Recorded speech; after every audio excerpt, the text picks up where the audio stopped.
저희 본게임2는 코로나 자가검사 후에 녹화를 진행합니다. 저는 솔직히 이 주제로 더 이상 얘기 안 했으면 좋겠는데 아직도 전쟁이 끝나지는 않아요. 그래 방송 너무 시점에는 거의 이제 끝났으면 네. 좋겠습니다. 자, 밀리터리 사이언스의 신묘한 만남, 자, 본게임 오늘도 본 내용으로 곧장 진격해보도록 하겠습니다. 안녕하세요. 저희는 본게임2의 네. S입니다. 자, 그럼 오늘의 주제 영상을 통해서 먼저 확인하겠습니다. 미군 아닙니까? 그러니까 미군 C-17 수송기 아까 병력들이 앉아 있는 예. 그런 모습 같고요. 아직 이거는 이제 여러 물자를 실은 트럭들이 기차에 실려 이동하는 모습. 예.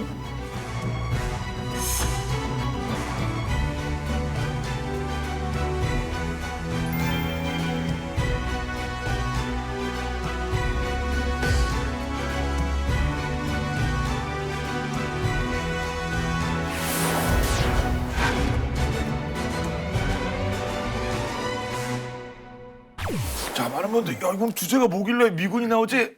와, 이거 맞히신 분들 대박이신데요. 자, 빵은 가장 무서운 적이다. 굶주린 병사들은 단 한 걸음도 전진하지 못한다. 이런 러시아 속담이 있는데요. 동서고금 전평시를 막론하고 군대를 유지하고 움직일 수 있게 해주는 지속적인 지원이자 수단, 이 바로 보급인데 보급이 오늘의 주제가 되겠습니다. 자, 현 시점 러시아 우크라이나 침공에서 세계 2위의 군사력을 가진 러시아가 고전하는 이유가 이 보급의 문제 아니냐, 그런 분들 많은 분들이 이렇게 말씀하고 계신데 심지어 2002년 전투 식량이 뭐 보급됐다 뭐 이런 얘기도 있잖아요. 그렇죠. 그러니까 무려 20년, 유효 기간이 20년 지난 20년. 대한민국 할 때 아닙니까, 우리가? 이라고 그러는데 마트에서 예. 지금 러시아 군인들이 물건을 막 훔치는 그렇죠.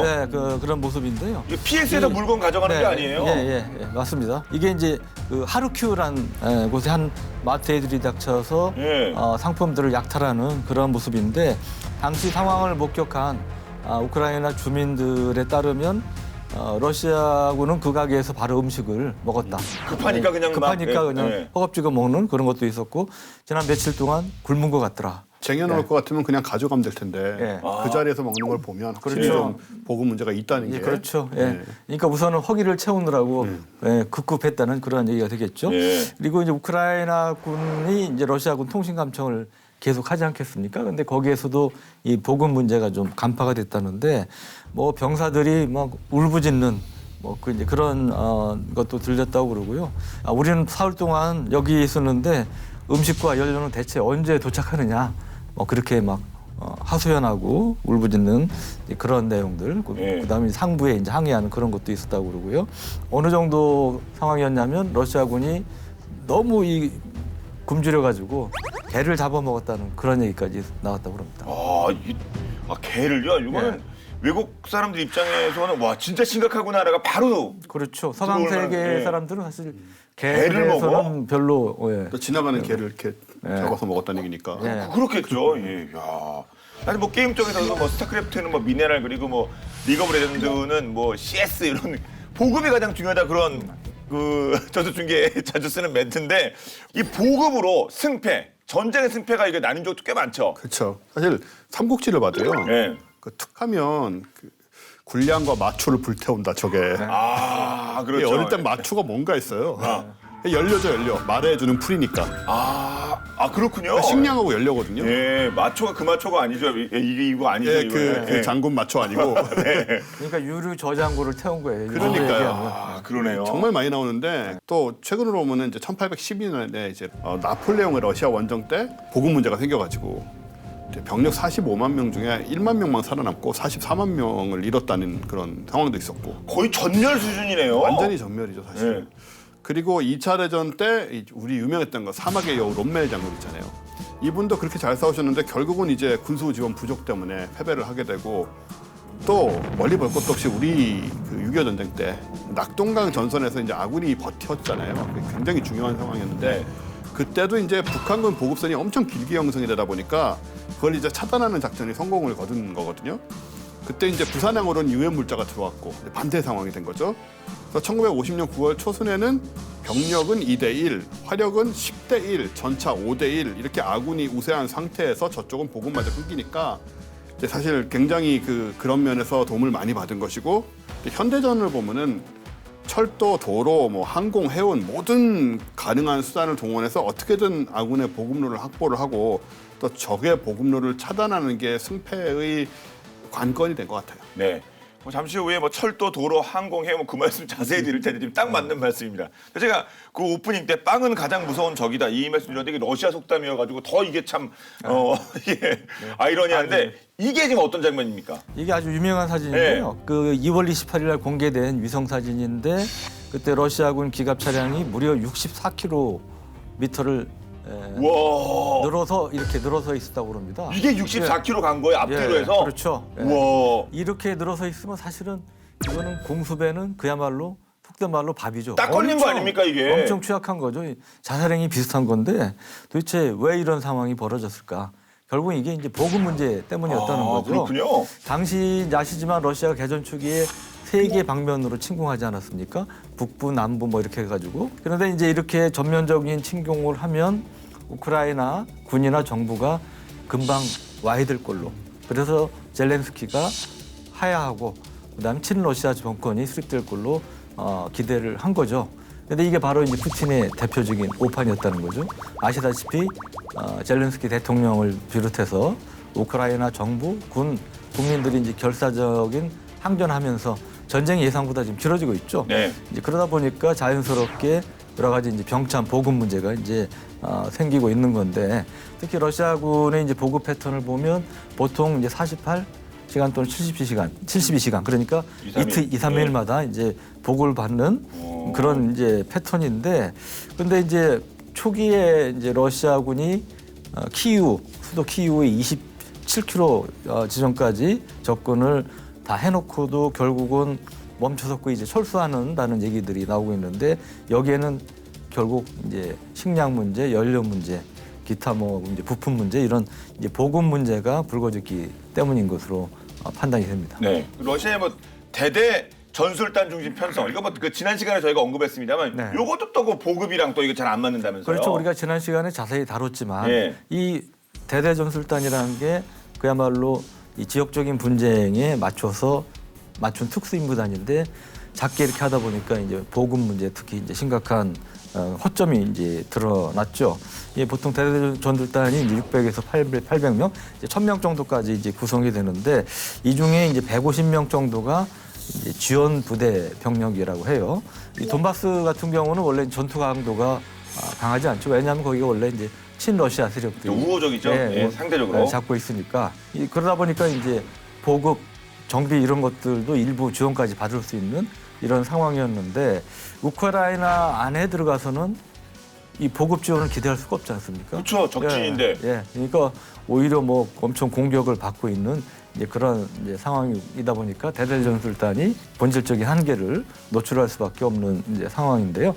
보통 이제 러시아군이 평균 하루에 보급받는 분량이 한 200kg 정도라고 그러는데 이 대대 전술단을 800명을 기준으로 한다면 아까 말씀드린 이제 150명이 지원 병력이라고 하지 않았습니까? 예. 그러니까 650명이 이제 전투 병력이고 그러니까 비율로 따지면 4.3대 1인데요. 근데 이런 비율로는 이제 제대로 된 보급이 어렵다. 그래요? 4.3대 1이요? 예, 전문가들의 이제 평가인데 왜냐하면 뭐 미군하고 러시아하고 뭐 작전 개념이라든지 편제가 좀 다르긴 하지만 미군의 경우는 1인당 보급 지원 병력이 1명당 한 명당 10명이라고 그래요. 거의.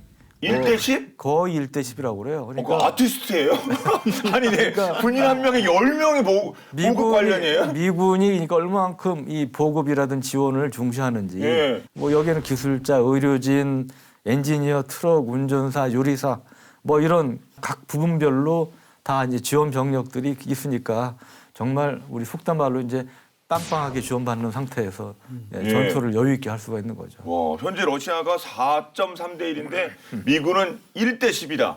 와, 차이가 그 숫자 보니까 확 느껴지는데요. 근데 지금 러시아가 지금 어느 정도 상황인 겁니까? 그러면 제일 문제가 되는 거는 의료 지원적인 것 같아요. 먹는 것도 중요하고 다 중요한데 동계 군장이 없어가지고 동상에 걸리는 사실 러시아군이 동상에 걸리면 안 되고 반대여야 될 것 같은데. 그렇구나. 그쪽은 딴 건 몰라도 이 방안이나 이런 거는 확실히 신경 쓸 것 같은데요. 근데 그렇지 못해가지고 동상 걸리는 병사들이 속출을 하는데 조치가 별로 없는 상태가 예. 되고 사람이 이렇게 방치되면 이제 장비는 당연히 더 방치가 되겠죠. 그래서 모든 러시아군 부대 편성에서 사실 수리 차량은 이제 정비병이 운전하는 2대에 불과한 실정인데 한 대만 전차 견인이 가능해요. 왕복 운행을 해야 되는 상황에서 사실은 다 이제 챙기지를 못하니까 전차 같은 경우에는 수리할지 버릴지를 판단을 해야 되는 양당 간에 아까 솔직히 60 몇 킬로 서 있는데 거기서 고장 나면 그냥 차 빼가 낫겠네요. 그거 언제 고쳐가지고 뭐 이렇게 하겠습니까? 부품이라도 있고 뭐 장비라도 네. 되면 고치겠는데 그게 안 되면 그냥 버리고 가는 게 차라리 나을 수 있거든요. 그러네요. 이게 무슨 사실 뭐 공격을 받아서 반파된 것도 아니고 단지 약간의 문제가 있는 건데 그렇게 버리고 가야 될 정도로 상황이 심각하고 그래서 왜 우리 영상에 T-72 같은 이 전투 차량들이 버려진 장면이 많이 나오는데 그게 사실 그런 경우들이 좀 많이 있을 것이다. 예. 이렇게 보죠. 진짜인지 가짜인지 러시아에서 그 병참 때문에 뭐죠 트럭 운전사 뭐 이런 그 인원을 지금 뭐 공고한다는 얘기가 있거든요. 그게 맞아 민간인 트럭 운전사를 지금 뽑는다. 이게 무슨 얘기입니까? 온라인상에서 그렇게 한다는 데요. 우크라이나의 국가안전보장위원회 산하의 그 허위정보보건센터라는 곳이 있거든요. 아 우리나라도 필요한데요 이거. 러시아군이 말씀하신 대로 지상에 보급품을 수송할 충분한 수의 이제 트럭이 없으니까 이 경험 있는 사람들을 좀 구인을 하고 있는데 이동용 냉동 화물 같은 이제 러시아 차량에 연료를 공급한 경험이 있고 그리고 우크라이나 내 도로를 잘 아는 트럭 운전사를 찾는다. 이런 광고를 내고 있습니다. 네. 우크라이나 허위정보보건센터 입장에서는 이걸 허용하면 안 되니까 혹시 광고를 보고 지원할 경우에 특히 우크라이나 내에서 인질로 잡혀서 위험한 상황에 처할 수 있다고 게다가 자국을 상대로 범죄를 저지르는 상황이 될 수 있으니까 조심하라 이렇게 경고를 하고 있다고요. 아 반역자겠네요. 우크라이나 사람이 지원을 하면. 그렇게 볼 수 있죠, 충분히. 얼마나 심각하면은 병천 문제 해결하기 위해서 민간 트럭 운전사를 구인하다니요. 근데 저희가 지난 본방야사에서 베스트 그 라빈 그 있잖아요. 예, 그 아이스크림을. 근데 미국은 그런 면에서 아까 1대 10에서도 나왔는데 진짜 빵빵할 거 아닙니까? 그렇죠. 미군은 이제 남북 전쟁 이후에 사실은 어떤 상황에서도 보급이 끊긴 적이 없다 이런 얘기까지 나오고 있는데 정말 보급에 진심인 그런 군대가 이 미군이라고 볼 수 있는데 세계 대전 때 미군이 섭취한 1인당 육류 섭취량이 그 중산층 유럽의 중산층보다 많았다 이런 얘기까지 있어요. 예. 그리고 우리가 이제 보급전의 역사에서 사실 아주 뭐 세계적인 사건이라고 그럴까요? 주목받는 그런 사례가 사실 91년 이제 걸프전입니다. 이제 미국의 유명한 군사 전문가 중에 이제 더니건이라는 사람이 How to Make War라는 책을 썼는데 거기 보면 걸프전 때 미군이 얼마만큼 어마어마하게 이 군수보급 작전을 펼쳤는지가 아주 자세하게 묘사가 돼 있는데 이제 걸프전이 91년 1월에 이제 시작이 됐어요. 그런데 사실은 그 전에 전쟁 준비 한 6개월 이상을 계속 수송기는 물론이고 대형 선박들을 동원해서 계속 미군들이 그 중동 지역에 보급품을 실어 나릅니다. 여기에는 뭐 식량부터 해서 탄약, 뭐 물 뭐 이런 것들, 유류 뭐 이런 것들이 이제 엄청나게 이제 수송을 했는데, 근데 실제 이제 그렇게 준비해 놓고 작전한 거는 폭격, 공중 폭격이 38일, 지상전은 100시간 만에 이제 끝났고, 이 반대로 철수할 때 여기에도 무려 8개월이 이제 소요가 됐다고 그래요. 그러니까 그만큼 많이 들어갔다는 거죠. 물자와 장비 이런 것들이. 이 43일간을 위해서 군수에는 무려 15개월 이상을 이제 투자를 한 것이고, 그래서 사상 최대의 보급 작전으로 아까 말씀드린 이제 걸프전이 이제 주목을 받고 있는데, 그러면 얼마를 옮겼냐? 6개월 동안에 병력은 50만 4천 명, 그리고 화물은 370만 톤. 그다음에 유류는 610만 톤을 수송을 해서 아까 말씀드린 신기원을 일으켰다고는 평가를 받았습니다. 네. 그럼 뭐 기록적인 작전 성공. 그러니까 뭔가 노하우가 있기 때문에 가능했겠죠, 미군이. 그렇죠. 이제 사실 이제 군수 보급도 결국은 실전을 통해서 시행착오를 겪으면서 이제 쌓이는 이제 그런 노하우의 결과라고 볼 수가 있는데, 무기 체계만도 굉장히 다양하잖아요. 그러니까 여기에 맞춤형 이제 보급품들이 필요한 거고, 기본적으로 다 장비들이 기름으로 움직이니까 그 연료만 해도 이제 상당한 것이고, 탄약도 좀 다양하지 않습니까? 그러니까 뭐 옛날에는 총탄과 제한된 구경의 포탄만 있었다면 지금은 정말 다양한 구경의 그런 이제 총포탄 외에 미사일도 있지 않습니까? 그래서 여기 다른 또 부품들도 상당히 다양하게 이제 많을 수밖에 없는 것이고요. 그러니까 우리가 이제 보면 군대 다닐 때 뭐 2종, 4종 뭐 몇 종. 1종기, 2종기 뭐 그거 하죠. 예. 그런데 이 미군도 이제 품목을 종류별로 이제 클래스 1부터 10까지 나눠서 관리를 하는데 예를 들면 1종은 식재료, 2종은 피복, 장고류, 그다음에 3종은 유류 뭐 이런 걸로 해서 분류를 하는데 우리가 사실은 이런 거 미군한테 받아가지고 사실은 이제 한 측면이 그렇군요. 있죠. 예. 예. 주로 이제 배에 의존했겠죠. 대형 선박에 예. 뭐로 실었겠습니까? 이제 컨테이너에 넣어서 이제 운반했는데 컨테이너가 한 4만 개 이상이 됐다고 그래요. 근데 문제가 미군도 이제 이 정도로 한 경험이 없다 보니까 그 중에 절반 정도는 그 안에 뭐가 들어있는지가 잘 확인이 안 됐다는 거예요. 예. 그렇군요. 예. 최근 이사하신 분 중에 아직도 막 3개월 지나도 그 포장이사가 안 뜯은 분 계실 거예요. 그렇죠. 진짜 그렇게 쌓아놓으면 그거 못 찾습니다. 그거 뭐가 들었는지. 예. 그래서 이제 미군이 고민하다가 뭐냐면 예. 민간 택배 시스템을 이제 활용을 해서 민간이요? 이거를 이제 군수 지원 시스템에 이제 적용을 했다는 거죠. 예. 우리 이제 바코드 예. 아시는? 찍. 예. 그래서 여기에 바코드 형식의 이제 라디오 주파수 검증표를 사용을 해서 스캔을 하면 뭐가 어디에 실려서 지금 어디쯤 가고 있는지 그걸 알 수 있는 이제 그런 시스템을 구축을 했다고 그러고요. 편의성도 높이고 그다음에 시간 절약도 할 수 있고 시행착오도 줄일 수 있는 이제 그러한 아주 원활한 시스템을 구축했다고 합니다. 네. 이라크전에서의 군수는 걸프전 당시에 물자 수송 기간을 평균 8일에서 이제 40시간을 단축을 했어요. 그러니까 이틀을 단축을 한 거죠. 예. 원래는 물량 중심의 군수 지원 체계였는데 이제는 속도 중심으로 전환을 시킨 거고 이걸 이제 적시 지원 개념이라고 하거든요. 그 just in time. 그래서 군사 물자 이동 시 창고 보관 과정을 아예 생략을 해버리고 그냥 바로 이제 수요가 있을 때 바로 이제 사용자에게 직접 원스톱으로 추진 보급하는 이제 체제를 구축을 한 거예요. 그다음에 기존의 물자 추적 시스템을 보완해가지고 고장 부품이 발생하는 경우에는 위치 파악은 물론이고 이제 수송 자산의 움직임을 실시간 추적해서 우리 부품이 어디 있나를 추적을 해가지고 신속한 지원이 가능하게 한 이름으로써 이제 보유 자산 가시화라고 하는데 이게 토탈 에셋 비지빌리티라고 또 타브라고 읽는가 보더라고요. 예. 이런 식으로 이제 선진적인 시스템을 도입을 한 거죠. 이런 이유가 있기 때문에 다 이렇게 미군이 잘 싸우는구나, 뭐 세계 최강이구나, 뭐 이런 평가를 듣지 않을 수 없는 것 같습니다. 근데 반대 러시아 입장에서는 아니 축구 배고프면 뭐 싸울만 나겠습니까? 사실 이번에 확실히 드러난 거고 이제 보급과 이제 작전 지속에 문제가 계속 생기니까 불만이 계속 커질 수밖에 없고요. 일부 병사들은 전투를 피하기 위해서 항복을 하고 심지어 연료턱에 구멍을 내거나 차량을 파손시키기도 한대요. 그 자해 수준이네요, 자해. 예, 난리 날 일이지만 이제 멀리 적지에 들어와서 하고 있으니까 잘 모르는 거죠. 다 이렇게 막 해버리고 그냥. 또 그러다 보니까는 이래저래 병력 손실도 굉장히 커서 지난 3월 23일 기준으로 나토의 한 당국자가 말하기를 러시아군 사망자가 이미 7,000명에서 15,000명 수준이다. 부상자는 당연히 더 많고요. 근데 사실 다 아시는 얘기지만 미 국방부 관점에서도 한 부대 내 사상자가 한 10% 정도가 되면 작전이 불가능하다 이런 얘기를 하거든요. 지금 상황에서는 이제 15만 명에 달하는 러시아의 침략군의 전투력이 지금 90% 이하로 떨어져 있다. 그렇게 평가가 되는 상황이죠. 그렇군요. 러시아 우크라이나는 붙어 있어가 거의 뭐 자연환경도 비슷할 것 같은데 이렇게 어려운데 아니 사실 미군은 그 탈레반 거기 있잖아요. 아프가니스탄 그 철수했잖아요 작년인가. 근데 거기는 막 산도 높고 막 모래바람 많은데 그런 데서 보급을 어떻게 했대요? 그러니까 미군이 아프간전을 거의 20년 가까이 한 셈이 있죠.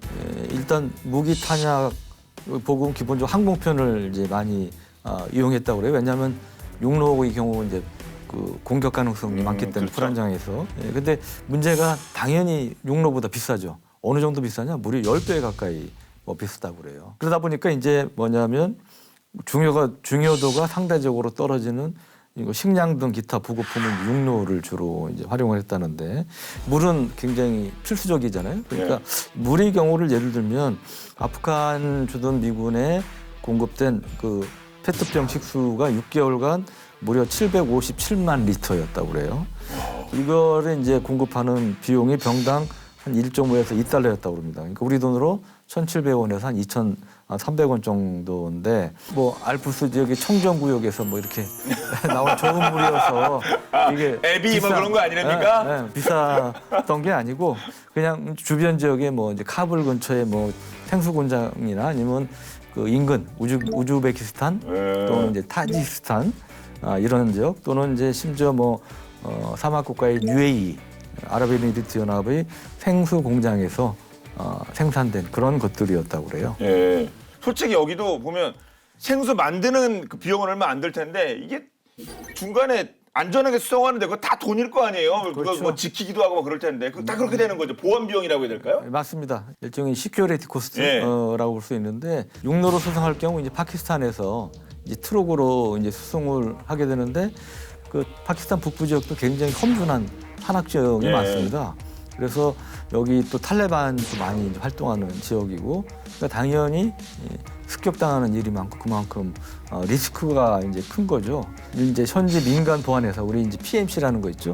그런 이제 민간 군사회사에 위탁을 했는데 그 비용이 트럭 한 대당 무려 1,500에서 2,000달러였다는 거예요. 그러니까 뭐 트럭 한 대에 뭐 200만 원 안팎의 그런 이제 그 시큐리티 비용이 이제 별도로 이제 들었다는 얘기죠. 근데 문제는 이 사람이 그 마시는 물보다 사실은 이 장비, 뭐 헬기라든지 전차, 장갑차 뭐 이런 거에 쓰이는 연료가 사실 더 많이 들잖아요. 특히 주력 전차가 미국 M1, A1, 에이브럼스 전차의 경우는 250리터를 전진하는데 연료가 1리터가 정도예요. 그럼 이게 예, 우리- 연비를 어떻게 봐야 되는 거죠 이게? 우리 자동차 1리터면 얼마쯤 갑니까? 10몇 킬로 가죠. 예. 예, 10km 이상 가죠. 예. 근데 이거는 킬로 1km다 250m 예.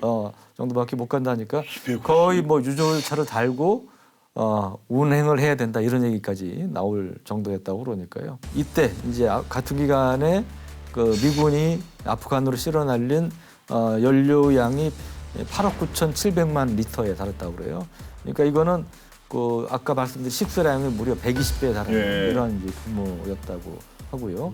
이거를 이제 매일 하루 기준으로 환산을 하면 그 24,000리터짜리 대형 조조차 207대가 실어 날라야 하는 분량이라고 합니다. 와, 뭐 이기든 지든 와 괜히 너무 진짜 비싸게 먹히는 전쟁이다. 뭐 이런 얘기가 그냥 나오는 게 아니군요. 그렇죠. 그리고 이 연료라는 게 항공유를 다 쓰고 있는데 지상에 있는 그 차량도요. 네. 그걸 항공유를 써요? 항공기는 당연한 거고 전차, 뭐 장갑, 전술 차량, 오토바이까지도 난로용 연료까지도 전부 항공유를 쓰고 있어요. 통일을 한 거죠. 예. 아니 당연히 난로용은 등유, 찝차 이런 거는 경유 이런 거 쓰는 게 기본 아닙니까? 왜 항공유로 통일을 했죠? 이게 항공유는 당연히 비싸죠. 비싸고 그러니까요. 항공유를 쓰는 전차는 만들 수 있지만 경유를 쓰는 항공기를 만들 수가 없거든요. 휘발유나 경유를 쓰는. 그렇겠죠. 그 비행기 다 떨어지죠 그러면. 네, 그러니까 연료를 통일해서 행정 소모 비용을 줄이고 연료 수송 비용을 절감하는 게 차라리 낫다는 거예요. 전체 비용 면에서. 그 생산 단가가 높은 항공유를 쓰는 한이 있더라도 네. 통일이 낫다. 전체 계산을 해보면 양도 원체 많고 하니까 예. 그리고 미군은 전 세계에 보급을 해야 되잖아요. 항상. 그러다 보니까 이거를 매번 따로 구입해가지고 따로 수송을 하고 따로 저장을 하고 그러다 진짜 혼유 사태가 일어날 수도 있고요. 예. 그거보다는 차라리 돈 비싸더라도 이거를 통일하는 게 낫다는 관점을 접근한 거죠. 그렇군요. 와, 항공유로 통일했다는 거는 뭐 진짜 처음 들어봐서. 근데 보통 경유, 휘발유, 항공유 이게 각각 다른 거 아니에요? 그 섞이면 안 되는 거 아니에요, 절대요. 절대 안 되죠. 예. 사실은 이제 항공유 같은 경우에는 아주 특별한 그런 연료이기 때문에 물론 네. 석유 계통입니다. 석유 계통인데 비행기라는 게 올라가면은 또 기온 변화, 압력 변화 이런 게 심하잖아요. 그렇겠죠. 그런 걸 다 견뎌내야 되는 상황인데 고도 10km만 올라가도 이게 보통 국제선 이제 비행기 높이죠. 그래서 기본적으로 영하 50도, 60도까지 내려가고 또 대기 압력은 이제 지상의 20%밖에 안 되는 상황이거든요. 그러니까 이런 상황에서는 어떤 일이 벌어지냐면 온도가 많이 낮아지면 이제 침전물이 생겨요. 보통 기름은 소위 침전물이 생겨서 연료 필터가 막힐 수 있고 그다음에 기압이 낮아지면 우리 다 아시는 얘기지만 산에 올라가면 라면이 빨리 끓잖아요. 그런 식으로 근데 맛이 없어. 예. 낮아지면 이제 연료의 끓는 점이 낮아지게 됩니다. 그래서 약체다 보니까 연료의 기포가 발생을 해요. 그러면 이제 연료 흐름에 문제가 생기게 되죠. 이런 문제들 때문에 항공연료에는 이제 여러 가지 첨가물이 많이 들어갑니다. 소위 말하는 산화 방지제, 정전기 방지제, 빙결 방지제, 부식 방지제 이런 게 온갖 게 들어가야 되거든요. 예를 들어서 땅에서 가는 전차나 이런 장갑차 같은 게 연료 보급이 안 되면 그냥 쓰면 되잖아요. 근데 항공 연료가 문제가 생기면 비행기가 떨어지잖아요. 그 추락이죠. 바로. 예, 이런 문제들도 있고 그렇기 때문에 품질 규격 관리가 진짜 중요한데요. 이제 주요 품질 관리 항목 중에 이제 화재와 관련 있는 인화점, 또 연료의 결빙 현상과 관련이 있는 이제 석출점, 이건 어는 점이죠. 이런 또 수분의 빈결 방지와 관련 있는 물 분리 지수 이런 것들을 다 맞춰서 통일하려는데 이거를 그냥 이제는 미국은 다 쓰고 있는 거죠. 예. 근데 그 다이아드 2인가요? 거기 그 이제 활주로 해서 그 비행기 터뜨리려고 이렇게 기름이 새니까 지포라이트가 탁 던지니까 불이 이렇게 쫙 쫓아가면서 뻥 터지잖아요. 네. 그게 가능한 겁니까? 정말 쿨하고 멋진 장면이잖아요. 진짜 그건 이제 진짜 영화사고는 멋진 장면이었죠. 정말 짜릿했죠. 놓쳤는데 그거를 불이 쫓아가가지고 그러니까요. 터뜨리는 예.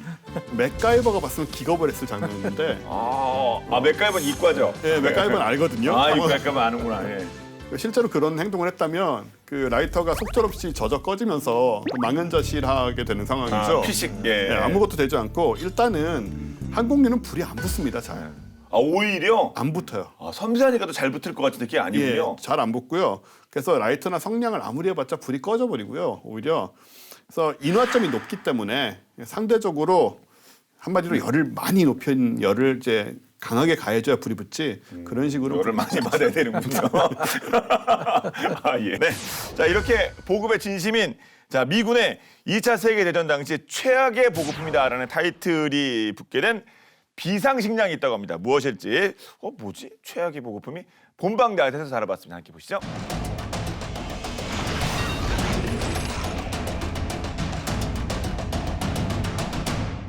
(1938년) 이후 미군이 있는 곳이면 언제 어디서나 볼 수 있다고 통하던 보급품이 있습니다. 바로 C-레이션인데요. C-레이션이란 이미 완전히 조리된 음식으로 즉석에서 섭취가 가능한 오늘날의 MRE, 그러니까 Meal Ready to Eat 같은 전투 식량을 말합니다. C가 있으면 A와 B도 빼놓을 수 없겠죠. 부대에 보급된 A-레이션은 채소, 고기 등의 식품 재료, 즉 전투 물자를 뜻하고 B-레이션은 반절이 돼서 캔에 보관된 통조림, 훈제 요리 등으로 통했는데요. 그렇다면 D-레이션은 무엇이었을까요? 사람들은 D-레이션을 이렇게도 불렀습니다. 최악의 보급품, 히틀러의 비밀 무기. 혹시 D는 죽음, 데스의 D? 과연 장병들을 공포에 떨게 했다는 D-레이션은 무엇일지 보급품의 정체 함께 보시죠.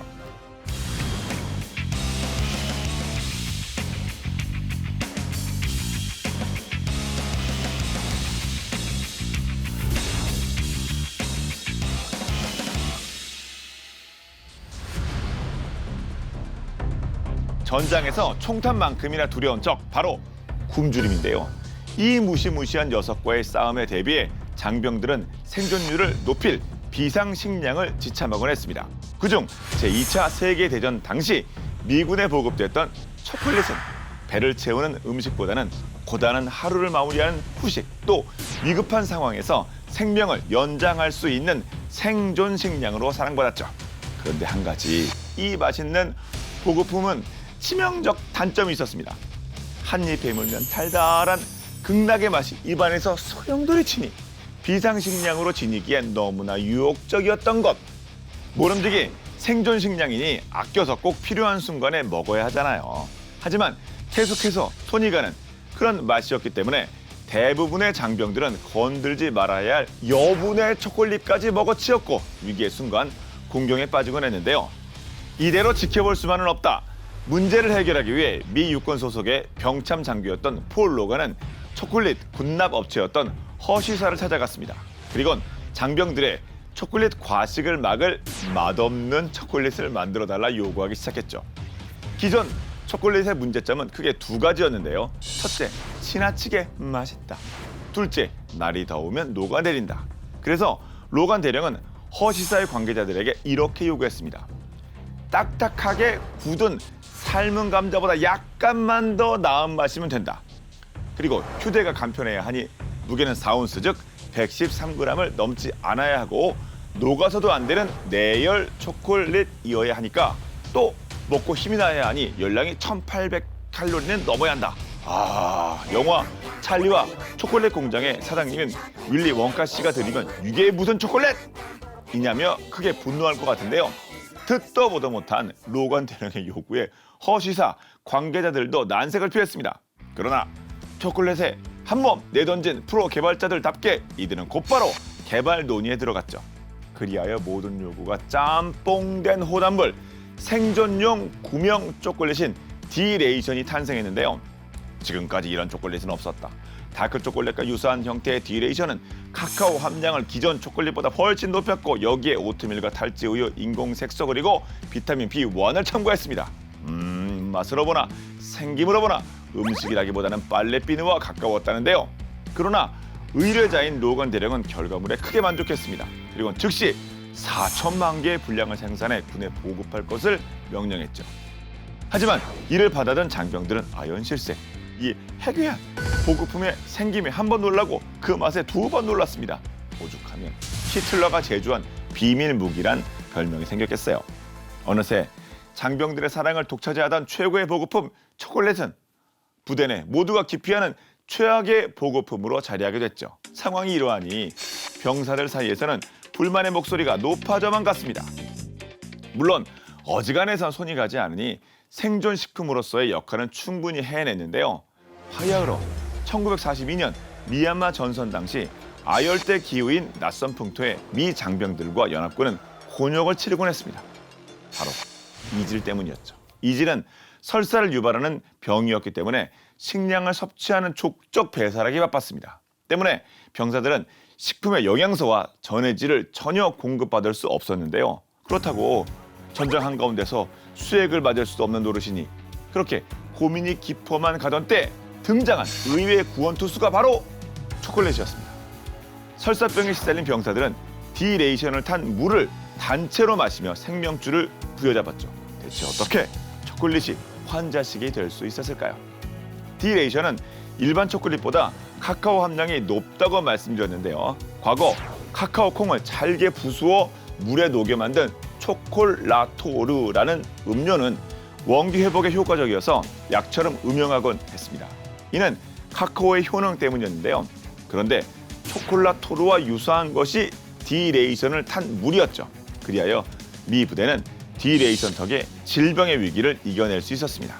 이렇듯 구명 초콜릿이 전선에서 많은 병사들을 구해내자 미 당국은 초콜릿 제조사인 허시사와 공장 근로자들에게 1942년 훈장과 상장을 수여하게 됩니다. 그 덕에 명예로운 깃발을 받아들게 되면 물론이죠. 찐 초콜릿을 그리워하는 장병들의 성화라 허시사의 민수용 초콜릿도 불티나게 팔렸다고 합니다. 부와 명예 이 두 가지 토끼를 모두 잡은 허시 부럽습니다. 이렇게 만들어진 군용 초콜릿은 미군들이 가는 모든 전쟁터에 함께했고 폐허가 된 그 나라의 아이들에게 소소한 기쁨이 되어주기도 했는데요. 장병들에게는 귀한 생명줄로 그리고 전쟁국가의 아이들에게는 쓰라린 아픔을 잊게 해주는 마법의 약으로 활약했던 특별 보급품 군용 초콜릿에 대한 이야기였습니다. 한자성어 네 제가 생각나더라고요. 뭔지 아세요? 고육지책. 네. 그렇죠. 그러니까 오히려 맛있게 만들면 미션 실패니까 예. 어쩔 수 없이 이제 그런 거를 만들어낸 건데 하여간 뭐 생존 식량으로서 역할을 잘 수행을 했으니까 뭐 군에서 당연히 병사들은 별로 환영을 안 했겠지만 지휘관들 입장에서는 정말 아주 괜찮은 아이템으로 수요가 계속했을 것 같습니다. 이게 이제 원래 상온에서 쉽게 녹지 않는 내열 초콜릿을 만들어달라고 한 건데 입안에 넣어도 녹지 않는. 근데 우리 왜 이런 얘기 있잖아요. 손에선 녹지 않지만 입에선 녹아요. 뭐 동그란 거 그런 것도 있는데 입에선 녹아줘야 되는데 안 녹고 돌덩어리 같으니까 씹다가 이가 부러지는 경우도 있고. 근데 군인이 이가 부러지면 사기가 얼마나 떨어지겠습니까? 흔한 일은 아니었겠지만 그렇죠. 예. 예, 그런 정도였다고 해요. 네. 회사 입장에서도 쉽지 않은 도전이었을 텐데 이게 또 결국 많은 병사들을 구했다고 하니까요. 참 대단합니다. 자, 쇼미더머니 전 세계 넘사벽 보급 클래스를 자랑하는 미국이 또 업그레이드를 여기서요. 보급의 패러다임을 바꾼다고 여기서 더 뭔 내용입니까 이건 또.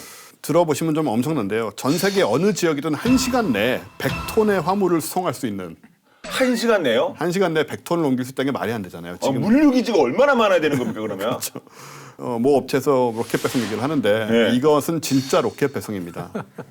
로켓에 실어서 아 진짜 로켓을 써요? 그럼 진짜 그만큼 빠른 게 로켓을 아니라 정말 로켓을 써요? 1시간 내에 뭘 보내려면 그 방법밖에 없잖아요. 로켓을 쓰는 거죠. 예. 미 공군연구소가 그 로켓 카구라는 이름의 로켓 화물 운송 영상을 공개했는데 이거 보시면 이제 나오는데요. 이 로켓들이 지금 짐을 실는 것 같고 지금은 아, 이게 상차네요. 네, 이런 식으로 이제 상차하는 거죠. 네. 이게 사실 스페이스X의 스타쉽하고 좀 비슷한 로켓이에요. 네. 그러니까 대량의 재난 구호 물자를 이제 올려서 발사한 다음에 1단 로켓이 분리됐고요. 그 다음에 이제 1단 로켓은 수직으로 지상에 착륙해서 재활용됩니다. 이게 이제 스페이스X의 고유 기술이었죠. 이런 걸 활용을 하겠다는 거고. 그 다음에 이제 구호 물자를 실은 로켓은 이제 위로 좀 올라가서 우주 공간을 비행을 한 거고요. 그런 다음에 목표 지역 상공에 수직으로 또 이렇게 이런 기술이 있으니까 이게 가능한 건데요. 아, 이게 이러면 배송이 될 수 있겠네요. 이렇게 그렇죠. 수직으로 떨어지면은. 네, 기지에 이렇게 내려가지고 착륙해서 구호 물자를 이제 하역을 하게 되는 겁니다. 와. 비행기 활주로도 필요가 없는 상황이잖아요. 이륙 착륙이 필요 없죠, 이거는. 이게 평지면 사실 되는 거예요. 이렇게 네. 콘크리트로 만든 아스팔트나.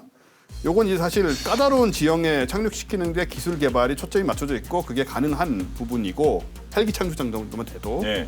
그다음에 쓰나미나 태풍이나 지진 같은 이제 대규모 재해나 재난 긴급구호 용도에도 쓸 수 있고 당연히 이제 전시에 신속한 보급 지원을 받아야 되는 해외 파병 미군 지원용으로 쓸 수가 있는 거죠. 예. 근데 그 공간의 제약이 적다는 건 큰 장점이겠는데요. 그러니까요. 우리는 로켓 하면 오히려 더 복잡할 것 같고 네. 더 힘들 것 같은데 이게 이제 수직 착륙이 가능한 로켓들이 나오다 보니까 이거를 적용을 할 수가 있는 거고요. 그다음에 100톤을 탑재할 경우에는 이제 미국 주력 C-17 수송기보다 더 많은 양을 한꺼번에 수송할 수 있는 거거든요.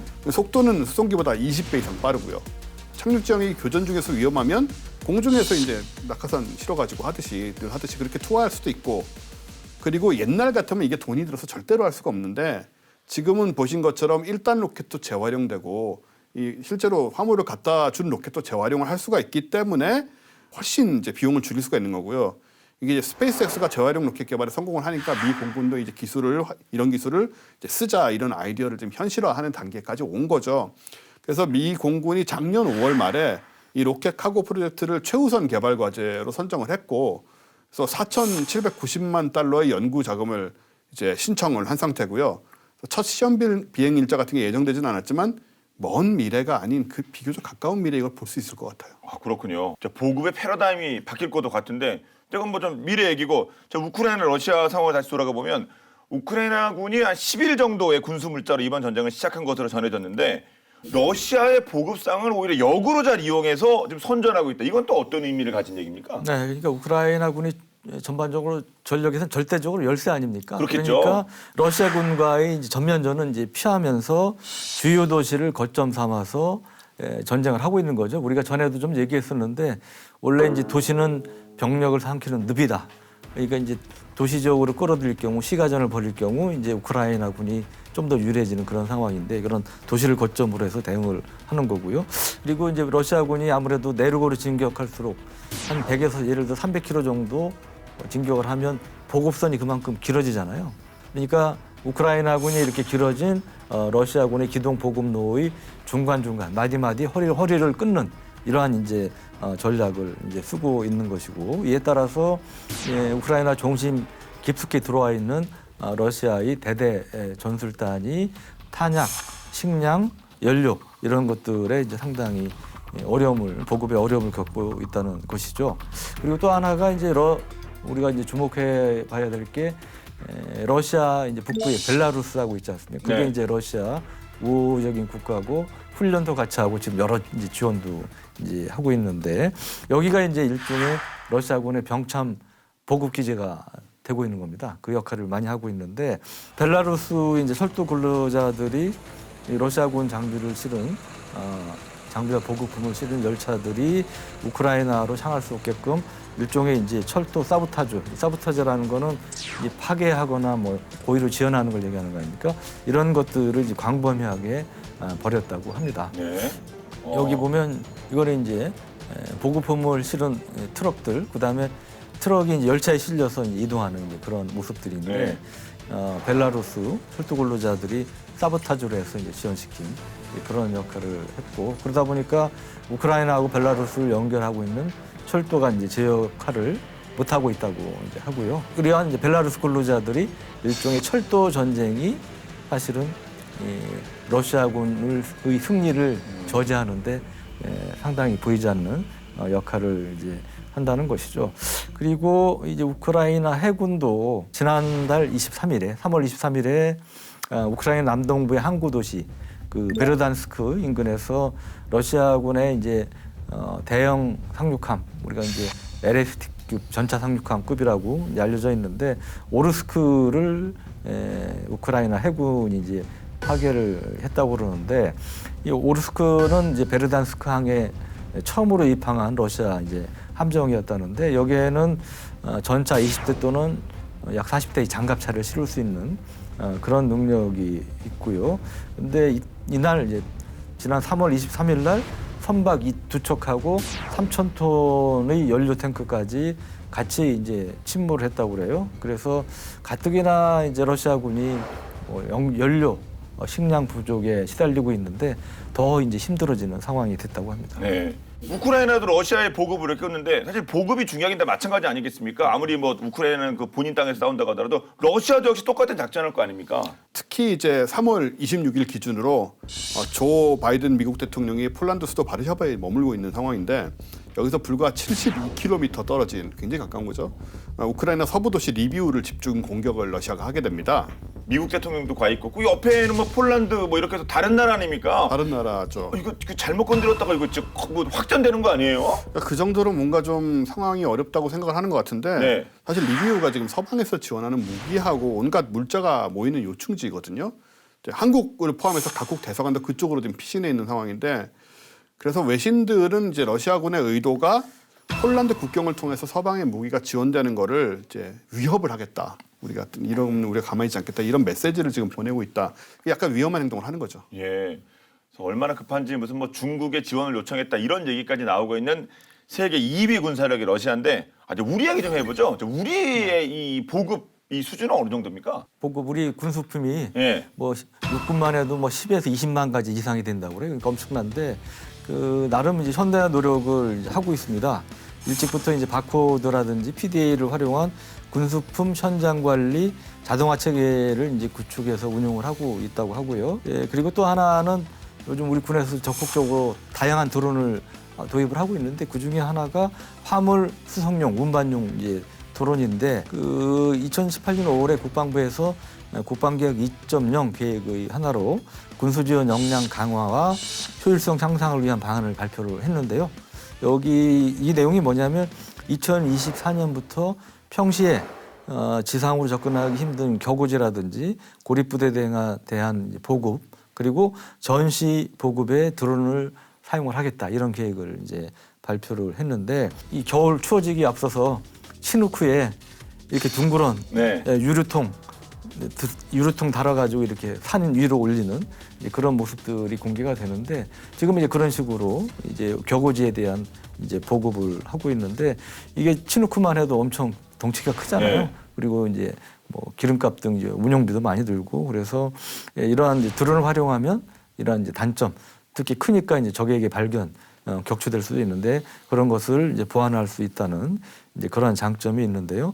예를 들면 작년에 아덱스 201 전시회에 지금 이 사진에서 보시는 이 대형 드론이 이제 전시가 됐는데 이게 뭐냐면 LIG 넥스원 그 미사일 만드는 거기서 만든 제품인데 200kg급 카고 드론 KCD 200입니다. 그러니까 이 KCD 200은 수소 연료 전지를 동력원으로 합니다. 네. 그 특징 중에 하나고요. 반경 50km 내에 위치한 도서, 산간 지역 또는 차량 접근이 어려운 격오지 지역에 최대 200kg의 화물을 운반할 수 있는 그런 능력인데 총 6개가 달려 있는 그런 형태고 비행 시에는 이제 일반 비행기처럼 비행을 할 수가 있기 때문에 기존의 이제 멀티콥터 드론에 비해서 속도도 빠르고 안정적인 비행이 가능하다고 합니다. 예. 저도 군대 생활할 때 그 이화령 휴게소에서 저희 초소까지 꽤 높았거든요 차이가. 그래서 밥을 이렇게 그 부식 추진하러 가면 거의 한 1시간 걸려요. 내려갔다 올라갔다 하는데 한 10명씩 가거든요. 요거 하나 있으면 끝나는 거 아닙니까? 이게 와 향후에 획기적으로 우리 군의 보급 분위기가 바뀔 것 같습니다. 러시아에 계속되는 이 고전을 통해서 저희가 보급에 대해서 얼마나 중요한지 뼈저리게 느끼는 그런 장면이 많았는데 두 분 어떠셨습니까? 자기를 알고 남을 알아야 되는데 둘 다 좀 몰랐던 것 같고요. 이제 이런 그 극단적인 경우가 요즘 이제 좀 회자가 되는 것 같은데 그 태평양 전쟁 때 1944년에 버마와 인도 국경지대에서 벌어진 그 인팔 전투라고 있는데요. 이 인팔 전투가 사실 보급이나 병참을 전혀 고려하지 않은 전투고 그래서 부하들을 몽땅 죽음으로 내모으는 그런 상황이었는데 당시 인팔 전투를 지휘한 그 장수 하여튼 일본군 이제 중장 무다구치 중장이라고 있는데 이분이 한 명언이 일본인은 초식 동물이라 푸른 숲에 둘러싸여 있는 곳에서는 식량 부족에는 있을 수 없다. 정말 풀을 뜯어서 먹으면 된다는 얘기. 정말 제정신인가? 과연 본인은 그게 가능했을까도 좀 의심스럽고요. 이번 전쟁이 뭐 이 정도까지는 아니더라도 뭔가 그런 좀 오판들을 판단 착오라든가 이런 것들이 좀 이루어진 상황이 아닌가 싶고요.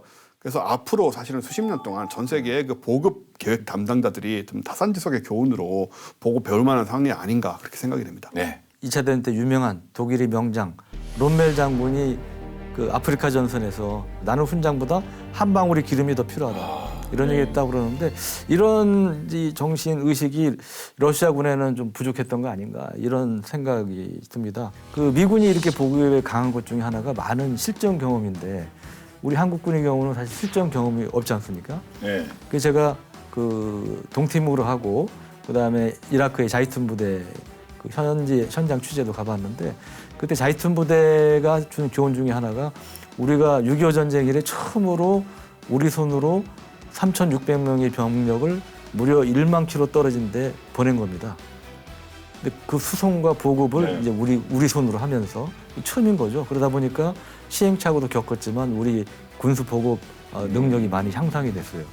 그러니까 이 뭐 실제 전쟁은 아니지만 그런 파병을 통해서 그러한 것들이 우리 한국군이 좀 고민해야 될 부분이고 원쌤 말씀하셨다시피 우크라이나 전쟁이 여러 가지 교훈을 주지만 그중에 가장 큰 부분 중에 하나인 이 보급에 대한 문제도 우리 군도 굉장히 주목을 하고 또 심층 분석을 해야 할 것으로 생각이 됩니다. 네, 오늘 본게임 여기까지입니다. 자, 본게임은 국방TV 앱을 통해서 언제든지 시청할 수 있으니까 많은 활용 부탁드리겠습니다. 저희는 다음 주 더욱더 화끈한 내용으로 돌아올 것을 약속드리면서 인사드리겠습니다. 지금까지 저희는 본게임 2의 MSG였습니다. 고맙습니다. 네, 고맙습니다.